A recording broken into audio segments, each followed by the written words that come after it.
دكتور محمود، انا عايز افطم. وبرد طبيعي على فكره وزي الفل، بس عايز افطم، اعصابي انهارت. ليه؟ ما يا دكتور مش صح ومش طبيعي ان افضل عامله الثدي بتاعي تتينه لمده 8 9 ساعات بالليل. خلاص مش عايزه رضاعه طبيعيه ومش عايزه مناعه. طب ممكن تهدي؟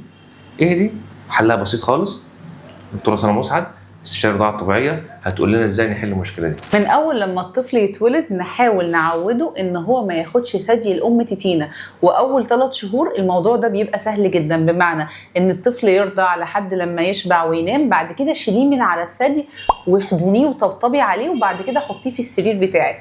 لو احنا ما عرفناش الموضوع ده بدري والطفل اتعود ان هو ياخد ثدي الام تتينه بالليل، ابدا تدريجيا لما الطفل يبتدي يدخل في النوم اشيله من على الثدي واطبطب عليه واحضنه لحد لما يهدى. في الاول هيبقى في زمزقه وعياط، في امهات بتبقى مرعوبه بتقول لي انا اول ما اشيله من بقها بتصرخ. مفيش مشكله، احضنيها وطبطبي عليها، بنعلمها ان في طريقه اخرى ان انا اهديها بيها، وابدا اجرب الطريقه دي مع الطفل على الاقل اسبوع او اسبوعين. نخلي بالنا ان كل لما الطفل بيكبر الموضوع بيصعب.